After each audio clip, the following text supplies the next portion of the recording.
See, that's one thing you did better than me. I did many things better than you. For example, one thing I did better than you was people actually liked me on the show. Hi babes, welcome to Attitude Tea Time, where each week we're spilling the freshly brewed tea with the latest eliminee from Drag Race UK Series 4. And this week, it's a shout out to my ex, it's Pixie Polite. Pixie, how are you? I'm very well, how are you, babes? Don't call me babes, I'm great. Have you had a nice day? I've had a lovely day. I've had a lovely, warm exit from the competition. Everyone's been very nice. I've heard that about you, dear. Thank you. Oh yes, quite. Same to you. But yeah, I had a really lovely time at the viewing party. I was, at the Brewers, our home bar with some friends, and on the very stage that you and I did our first ever drag show. So that was nice. It was like a real full circle moment. Oh, gorgeous. So firstly, congratulations, or congratulations, I should say, on having been on Drag Race at all. But you narrowly were picked out to the final. How does that feel? I thought it would feel more devastating. But in the moment, I was just so happy to have got so far and to have done so well. And, I think I made myself proud. And hopefully I made everyone at home proud. Hopefully I made you proud.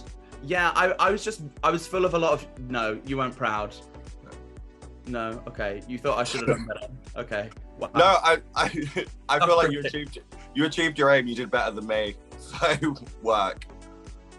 I mean, yeah. I did feel like throughout the competition there was a sense of trying to avenge you in some way, which is probably a bit weird. It's really weird. It's really weird. I wanted to do well for myself, but I also, wanted to make everyone at home proud, and I think I've done that. So yeah, it's been camp. Right, let's get the bad things out of the way. Comedy roast challenge.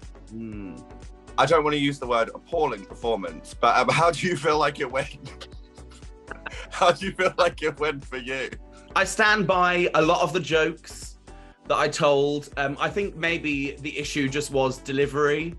I'm not a postman. I'm not used to delivering. And unfortunately, I didn't in the challenge.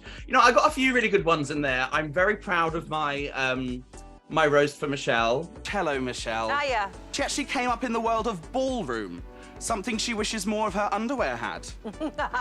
Great joke. But yeah, I don't have a brilliant sense of comedic timing. And I think at the beginning of the challenge, I felt quite confident because everyone else was telling me I should be confident. So I was like, okay, I guess I'm gonna do well, la-di-da-di-da. And then it got to it and I was like, yeah, I'm not good at this. So, yeah. I'm happy. I watched it back and I still laughed at myself. And do you know what? If you can't laugh at yourself, how the hell are you gonna laugh at anybody else? Do you know what I mean? But it's interesting that you mentioned the whole comedy queen thing, because totally relatable. I never thought I was a comedy queen, was told I was one, got sent home at Snatch Game. This is true. When really you should have done Shirley Bassey like you had always planned. Yes, well, you did do my Snatch Game that I wanted to do, so thank you for proving that it was terrible. Like we should address the absolute injustice that Rue told me Shirley Bassey was a hilarious choice, but Rue told you that she was an awful choice. Very contradicting information. Roll the clips. Attitude. Roll the tape. Now, Mel B, there's a lot of things to play on with that. But with Shirley Bassey, it's just her grandness. Yeah. She is a dame, if that gives you a clue. Dame Shirley Bassey. That's great. That's fantastic. 2 years pass and suddenly Shirley Bassey's hilarious, Rue. Fine. You lip-synced a fair amount on your journey. You lip-synced once and won, and then you lip-synced once and lost. Yes. Which lip sync did you prefer? In the moment, I definitely preferred the one where I won, obviously. But watching them back, I think they're both pretty decent lip syncs. After the lip sync against Pepper, I definitely thought that I had maybe completely screwed it up and I was awful. But when I watched it back, I was like, do you know what? It's all right. I did fall over, but I sort of styled it out and I carried on and I tried to do a bit of comedy and like, I'm proud of myself, you know, going up against Pepper, who it's her 4th time in the bottom. She's the lip sync assassin of the season. Like it was very intimidating, but watching it back, I was very, very pleased, pleasantly surprised, maybe one would say, about how I did. Especially in those shoes, wearing what appeared to be 6 to 7 duvets as a dress. You managed to like slay a lip sync, so I think that's quite impressive. Well, you know, the gown came straight off, and unfortunately, so did my kneecaps when I fell over in the shoes. I think gown is a stretch. Let's say the material you were wearing came straight off. It was an adequate dress made of duvets that was on my body. Briefly, getting sent home on your second lip sync, can't relate. So true, so true. See, that's one thing you did better than me. I did many things better than you. For example, one thing I did better than you was people actually liked me on the show. But you have had quite an aggressive response from some of the fans, particularly on Twitter, which can be quite a minefield when it comes to Drag Race fans. And some of the comments that have been made have been, I would say, unfounded. And particularly unkind. And many of your sisters have rallied together to defend you. Have you got anything that you want to say to the presumably cis white 19-year-old twinks who have too many opinions on Twitter? To them, I would say, if you want a villain, I'll be the villain. Why not? Why not? You know, I've reclaimed some of those negative comments. Recently, I dressed as the devil when I went to an event. Because, you know, I feel like it's important to take something negativity and reclaim it into something positive that works for you. And, you know, again, I posted my photo shoot of my punk look last night and using all of those negative comments and tweets and DMs in the background. It's very punk, I think, to just throw up a middle finger to the haters.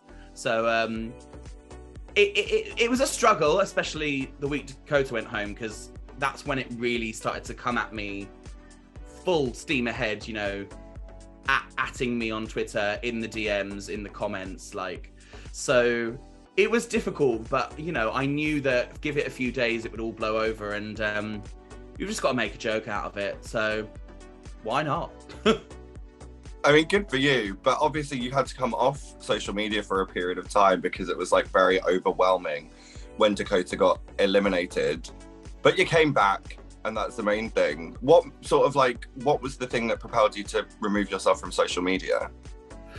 I just found it was very overwhelming, the amount of abuse, and also I think the main reason for me was because even though, you know, at that point we were on week 7, I'd sort of got used to the criticism a little bit, but obviously the continuous barrage that week was just too much, and I found I was glued to my phone, and I was obsessing over it, and I couldn't think about anything else. It was like completely taking over in my entire psyche, and I just thought, you know what, doing that gives these people power.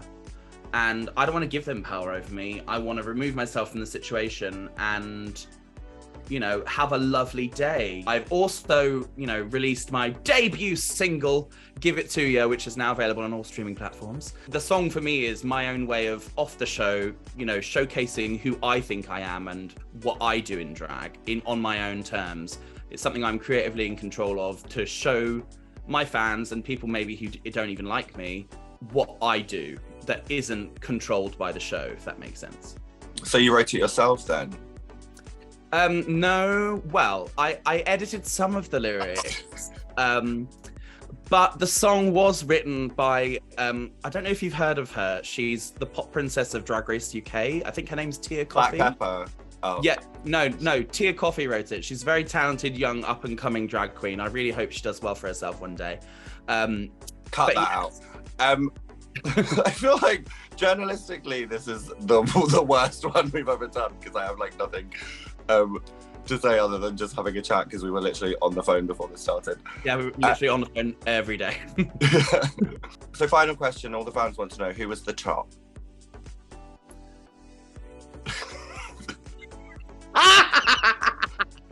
I mean, don't answer the question. We'll let the fans decide. Comment below if you think me or Tia was the top. No.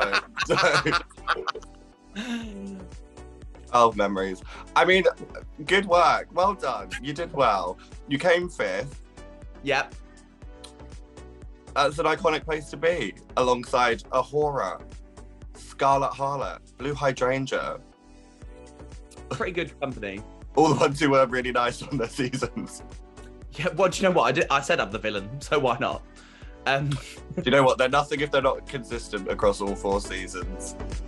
Thank you for watching Attitude Tea Time. Make sure you join us again next week, where I will be chatting to the 4 finalists from Drag Race UK Series 4 just before the finale. Bye, babes.